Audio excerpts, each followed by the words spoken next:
Tudo bem, pessoal? Nós vamos fazer aqui um simulado da RBO de conhecimentos pedagógicos, mas eu não quero simplesmente resolver as questões, passar gabarito, mas também fazer comentários e complementações. Então a gente tem uma jornada longa aqui. Vamos lá. Vamos para a primeira questão.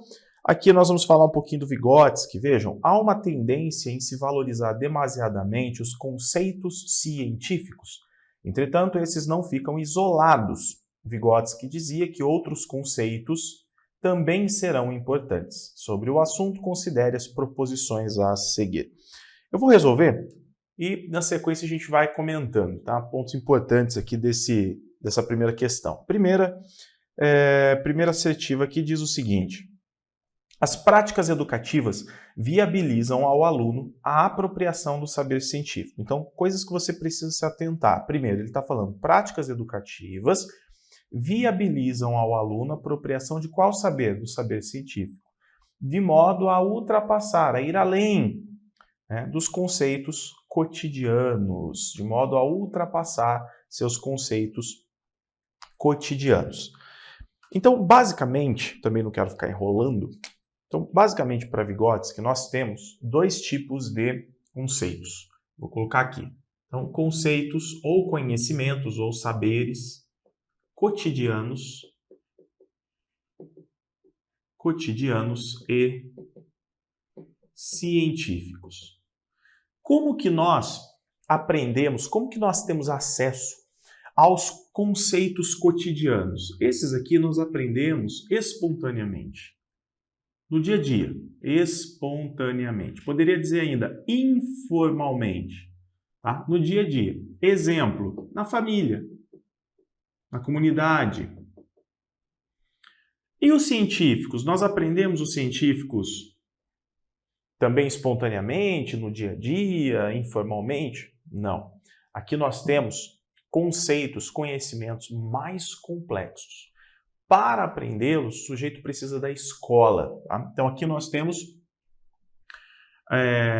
conhecimentos mais complexos e há a necessidade da escola, da prática educativa.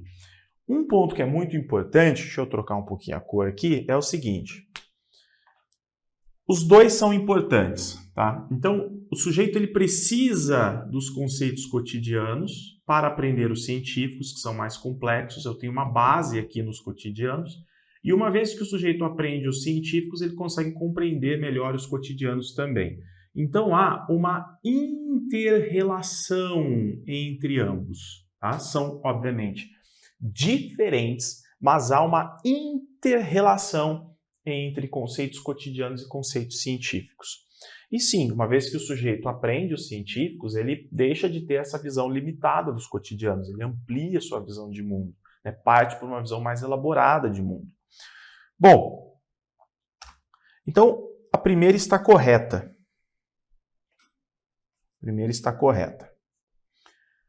Segunda, os chamados conceitos cotidianos são importantes para melhor entendimento dos conceitos científicos. Sim, eles são importantes. Eles são a base, não é? A base para eu poder compreender conceitos mais amplos. Então está correto também, o que mostra a interdependência entre os dois. Poderia dizer, os conceitos cotidianos são importantes para melhor entendimento dos conceitos científicos e, uma vez adquiridos os conceitos científicos, o sujeito vai ter condições de compreender melhor os conceitos cotidianos. Agora veja o ponto 3. Os conceitos científicos são todos aqueles que aprendemos nas interações sociais? Não. As interações sociais são os espontâneos, os cotidianos. Está errado, então nós temos aqui 1 e 2 corretas, a 3 está errada. Se você tirar, você já respondeu a questão, né? Já respondeu a questão. 4. Conceitos cotidianos existem, mas são rapidamente descartados quando contrapostos aos conceitos científicos, imaginativos e perceptivos. Não, eles não são descartados. Óbvio que a criança, o sujeito, vai reconstruir com conhecimento, Então, uma vez que eu me deparo com os conceitos científicos, aprendo os conceitos científicos, eu reconstruo, mas não há um descarte, porque o sujeito volta aos conceitos cotidianos para melhor compreendê-los.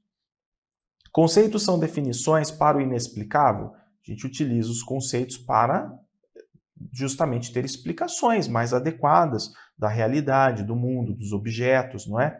Então, apenas 1 e 2 estão corretos.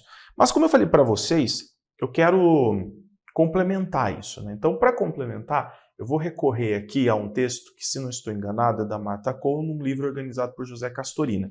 Mas essas informações você encontra, por exemplo, em livros do Vygotsky, Formação Social da Mente, dentre outros textos de Vygotsky. Você encontra em César Cole, Martha Cole, você encontra em que mais que a gente poderia colocar aqui? Javier Onrubia. São todos os autores que nós estudamos normalmente que fala de Vygotsky, tá? Eu trouxe esse aqui nesse momento. A formação dos conceitos científicos. Então vejam, Vygotsky sobre a formação de conceitos. Sobre a formação de conceitos. As formas culturais internalizam-se ao longo do desenvolvimento dos indivíduos. Nós apreendemos, né, as formas culturais, os saberes culturais, aquilo que a sociedade desenvolveu em termos de saberes e de culturas ao longo do nosso desenvolvimento, nós vamos aprendendo e apreendendo isso, vamos internalizando. E constituem-se no material simbólico que medeia sua relação com os objetos de conhecimento. Então, essas formas culturais se constituem no material simbólico. O material simbólico é o que nós temos em termos de cultura e que nós utilizamos para nos relacionarmos com o mundo. Então, Vygotsky nos ensinou que a relação do sujeito com o mundo não é direta, é sempre o quê? Mediada, não é? Então, por exemplo, aqui eu tenho uma caneta, beleza? Uma caneta, um objeto construído pelo homem para resolver um problema, para escrever. Só que essa caneta tem um nome. Então, essa caneta aqui, tem o nome dela, tem um signo que a representa, a palavra caneta. Quando eu me aproprio desse signo da palavra caneta, que é algo cultural, eu tenho condições de me referir a esse objeto, mesmo que ele não esteja aqui na minha frente. Então, vejam que nós temos esse material simbólico, nós vamos adquirindo e constituindo material simbólico para que a gente possa se relacionar com o mundo, com os objetos, com os fenômenos, não é? A interação dos indivíduos com os objetos do mundo está orientada pelas palavras, como eu acabei de dar o exemplo da caneta, que representam categorias culturais e que se transformam em instrumentos para formar os conceitos. No caso em Vygotsky, gente, nós temos que entender quem que é o homem, né, para Vygotsky. Então, só para revisar isso, lembrando, né, o homem é concebido como um sujeito histórico cultural. Tá? Então, o homem ele se desenvolve no seio de uma sociedade. Para se desenvolver, ele precisa ter acesso à cultura. Esse homem aqui, esse sujeito é um sujeito concreto. Como assim, Vinícius? Ele pertence a um dado tempo, a uma dada realidade, contexto, a uma época. Então, dependendo da época, do espaço, da cultura, nós temos uma constituição desse sujeito. E aqui a gente já rompe com a visão essencialista. Qual que seria a visão essencialista? Homens todos iguais, filhos de Deus, por exemplo, né? Uma visão que foi muito ventilada na história. Então, o Vygotsky, recorrendo ao materialismo histórico-dialético, enfim, ele abandona a visão essencialista de homem e entende que o homem é fruto do seu meio. Uma influência de Marx aí, não é?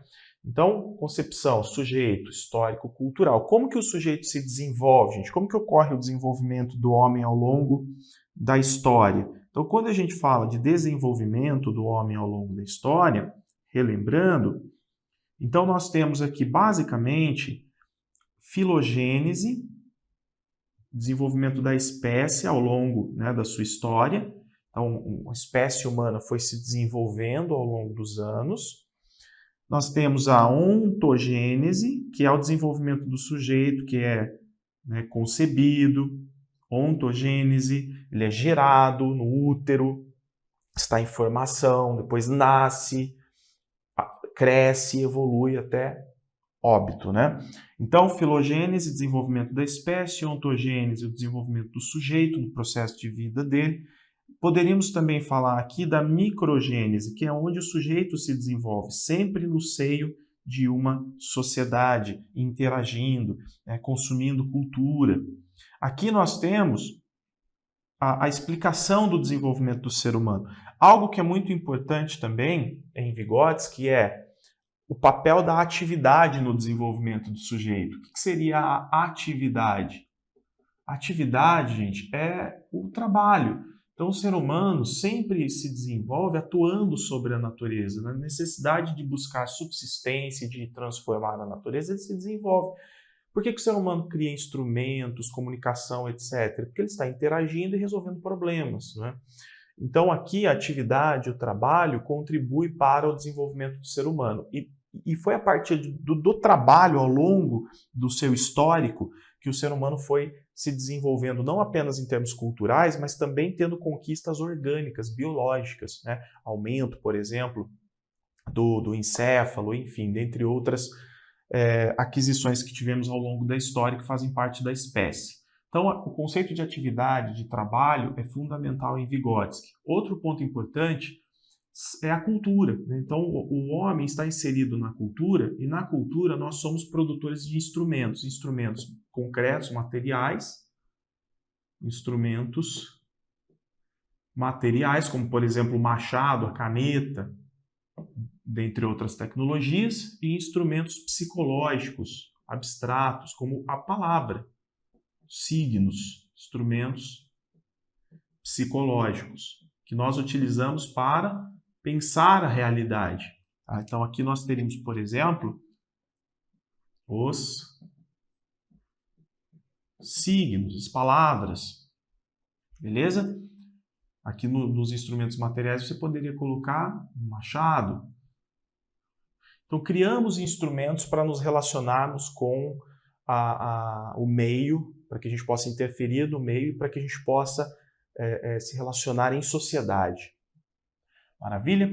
Tá. O que mais, Vinícius, que nós temos de importante aqui? Outra coisa importante em Vygotsky é o objetivo dele, né?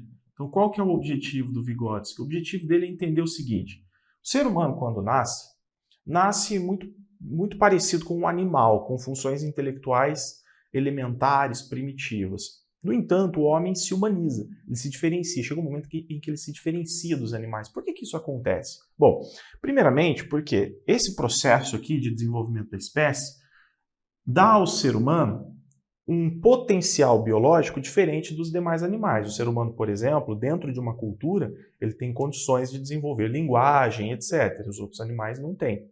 Pelo menos a linguagem que nós desenvolvemos, né, é bem diferente, é bem mais complexa do que a linguagem que os demais animais desenvolvem.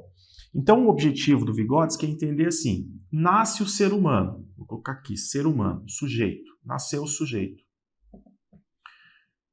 E esse sujeito, que já tem um aparato biológico, ele passa por um processo de humanização. Então, eu vou colocar aqui, ó, humaniza-se.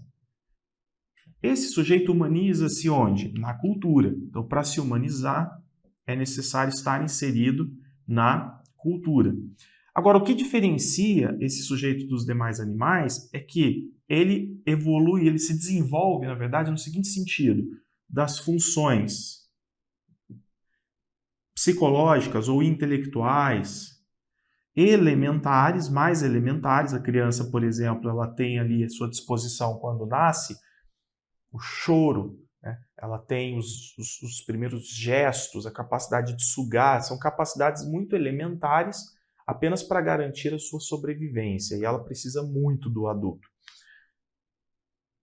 Mas ela vai se desenvolver e evoluir, no caso, suas funções, e desenvolver funções psicológicas superiores. Ok? Então, essa é a preocupação do Vygotsky, entender, né, como que ocorre esse processo. Porque aqui o ser humano se diferencia dos outros animais. Uma vez que desenvolve funções psicológicas superiores, linguagem, pensamento, memória, a atenção deliberada, tudo isso, sentimento, emoções, etc., capacidade de planejar alguma coisa, planejar para alcançar um fim desejado. Então, essas funções psicológicas superiores, é que vão diferenciar o ser humano dos demais animais. Tá? Então aqui está o verdadeiro grande ponto de estudo do Vygotsky. Maravilha? E esse ser humano que está num processo de desenvolvimento, esse sujeito que se desenvolve, por exemplo, ele aprende conceitos. E aprender conceitos é fundamental para que ele possa compreender o mundo, para que ele possa realizar atividades intrapsicológicas, para que ele possa ter autonomia para decidir, para compreender as coisas, para resolver problemas. Então vejam aqui, ó. Aqui um resumão, tá, gente? Um resumão sobre Vygotsky. Vamos continuar aqui nos comentários. Bom, beleza. Aqui, formação dos conceitos científicos. A atividade escolar oferece um marco discursivo para tal desenvolvimento, para que o sujeito possa desenvolver os conceitos científicos. Tá? O que seria isso aqui, Vinícius? Um marco discursivo? A escola ensina de uma forma escolar.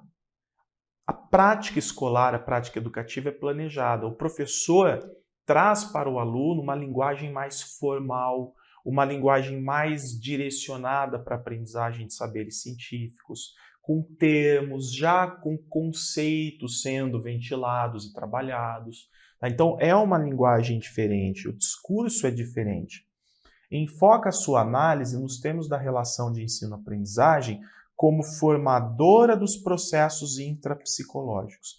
Então, em Vygotsky, o que a gente percebe? A gente percebe que o sujeito ele se desenvolve de fora para dentro. Então, ele precisa das relações intercomunicativas, interpsicológicas com o outro, ele precisa dessas interações para aprender e se desenvolve para dentro. Como que é isso? Por exemplo, faz parte do desenvolvimento a capacidade de pensar, de planejar, de organizar o pensamento e agir. Mas vejam que o sujeito não tem isso à sua disposição a princípio. Ele precisa começar a ter acesso aos signos, a culturas, aprendizagens nas relações intercomunicativas, interpsicológicas. Ele precisa sempre de alguém para interagir e para aprender. E quando se desenvolve, a gente percebe essa capacidade de realizar processos intrapsicológicos. Né? É o sujeito pensando, planejando, enfim, resolvendo problemas, agindo internamente. Beleza? Então, a aprendizagem dos conceitos científicos é um caminho muito importante para o exercício e o desenvolvimento dos processos intrapsicológicos. Vejam por quê. Traços específicos da formação dos conceitos científicos. A apresentação sistemática, né, que seria aqui a prática educativa toda planejada, obriga a uma atitude metacognitiva dos alunos. Ou seja, o aluno ele não vai simplesmente realizar uma atividade de trocas. Ele precisa pensar, ele precisa construir conhecimento, ele precisa refletir, ele precisa entender algo mais complexo. Então ele realiza atividade metacognitiva. Aprender coisas mais difíceis exige uma postura diferente do aluno, exige atividade metacognitiva. Aprender conceitos científicos exige atitude metacognitiva dos alunos, que contribui para o desenvolvimento de processos intrapsicológicos. E aqui o que nós temos é o quê? Construtivismo, é o sujeito que constrói conhecimento. Construtivismo. Isto é, há um domínio e controle consciente do sistema conceitual, bem como há um uso, aqui não é um uso deliberado de suas próprias operações mentais. Então, o que nós queremos é isso, que a criança ela vá aprendendo a fazer uso deliberado de suas próprias operações mentais. Mas, para que isso aconteça, ela vai passar por processos de aprendizagem, desenvolvimento. Então, quando a gente fala de aprendizagem e desenvolvimento, né, em Vygotsky, deixa eu apagar aqui para utilizar o quadro desse lado. Então, vejam o seguinte. Qual é o caminho do desenvolvimento de acordo com o Vygotsky? Parte da aprendizagem. Então, nós temos a aprendizagem, possibilitando o desenvolvimento. O desenvolvimento do sujeito de forma geral, ele parte da aprendizagem. Para Piaget, primeiro o sujeito se desenvolve, então ele tem condições de aprender. Para Vygotsky é interagindo e aprendendo que o sujeito vai se desenvolver. Essa aprendizagem aqui, ela depende do quê? Ela depende de uma relação entre pessoas, entre sujeitos. Então nós temos a atuação do sujeito mais experiente na zona de desenvolvimento proximal da criança. Esse sujeito mais experiente, vamos considerar que é então o professor, né? É o professor. Então vamos pensar na prática educativa. O professor precisa conhecer essa criança. Lembra que eu coloquei aqui embaixo concepção de homem, de sujeito, na verdade? Sujeito, né? Sujeito é aquele ser histórico-cultural. Ele pertence a um contexto, ele é concreto, ele é fruto de um meio, de uma realidade, de um tempo. A criança é esse sujeito. Então eu preciso entender a criança e preciso entender a criança na sua individualidade. Então o professor entende a criança em termos de aprendizagem da seguinte forma: ele identifica o nível de desenvolvimento real da criança, o que a criança já sabe fazer. Ele identifica o nível de desenvolvimento potencial. Isso é o grande diferencial de Vygotsky, porque ele não está simplesmente preocupado com o que a criança já sabe fazer nesse momento. Ele está preocupado também com aquilo que ela pode vir a fazer com a ajuda de alguém. Não é, ela se desenvolveu, ela pode fazer isso. Não, ela já tem isso e ela pode chegar até tal lugar. E o professor, né? No caso, o professor vai ajudá-la a chegar nisso que ela pode oferecer. Então, em Vygotsky, nós precisamos identificar nível de desenvolvimento real e nível de desenvolvimento potencial. No caso aqui, o que a criança já sabe fazer sozinha e o que ela pode chegar a fazer, né? Com a ajuda de alguém. Onde o professor age? Age aqui. Aqui é a zona de desenvolvimento proximal. A zona de desenvolvimento proximal é a distância entre o nível de desenvolvimento real e o nível de desenvolvimento proximal. O professor atua como mediador nessa distância. O professor ajuda a criança a fazer algo que ela ainda não consegue sozinha. Tá? Ajuda do prof. Tá aqui. Interações, realizando atividades, avaliando formativamente, realizando trabalhos em grupos com as crianças, ou seja, organizando todo o trabalho didático-pedagógico. Quando a criança chega aqui, quando ela atinge esse potencial dela e ela consegue fazer isso, né, sozinha, ela desenvolve um novo nível de desenvolvimento real. Então ela tem já novas possibilidades e ela já está pronta para aprender coisas novas. Então, o professor não pode atuar aqui e nem para lá do nível de desenvolvimento potencial. Se o professor atuar aqui, ele vai ensinar coisas muito fáceis que a criança já sabe, isso não vai ser do interesse da criança, não vai contribuir em nada. E se ele atuar para cá, ele vai ensinar coisas muito difíceis que a criança ainda não tem condições de aprender, não está dentro do nível de desenvolvimento potencial dela. Então ele precisa atuar entre o nível de desenvolvimento real e o potencial, que é a zona de desenvolvimento proximal. Beleza? Maravilha. Então, continuando aqui. Só os processos de ensino-aprendizagem permitem o acesso dos aprendizes aos conhecimentos estabelecidos das ciências. Então, mais uma vez, aquilo que é mais complexo, aquilo que é científico, não é de qualquer jeito que a gente aprende, não é espontaneamente, não é? Diferentemente dos conceitos cotidianos, o pensamento sobre as ideias científicas não se refere diretamente aos objetos, mas ao conhecimento cotidiano, sobre o qual faz uma generalização de generalizações.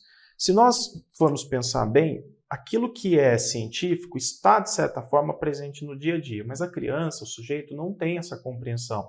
Nós temos uma visão, o sujeito, a princípio, a criança tem uma visão fragmentada da realidade, sincrética. Então, aquela visão fragmentada sincrética, aquilo é a base para outras aprendizagens. Uma vez que o sujeito tem acesso ao conhecimento científico, ele consegue voltar para aquele conhecimento cotidiano e compreendê-lo muito melhor. Quando a gente tem as descobertas, quando a gente começa a entender melhor a realidade. Então, nós temos isso nesse terceiro ponto aí. Tal reconstrução dos conceitos cotidianos, então há uma reconstrução dos conceitos cotidianos, uma nova forma de ver os conceitos cotidianos, de compreendê-los, de utilizá-los. É aqui que o sujeito passa a ter acesso a um conhecimento mais elaborado. Então, a tal reconstrução dos conceitos cotidianos à disposição envolve uma interação entre a formação de conceitos científicos e cotidianos. Tá? Obviamente, pessoal, estou fazendo aqui, resolvendo um exercício e fazendo uma síntese, tá, do conteúdo, de forma mais rápida, de forma mais simplista, mas estudando mais sobre Vygotsky, você vai perceber que há muitas informações, muito mais conteúdo para ser estudado, mas aqui a gente já tem um resumão, a gente já tem uma base. Tá? Então vamos lá, vamos para a segunda questão agora, questão 2.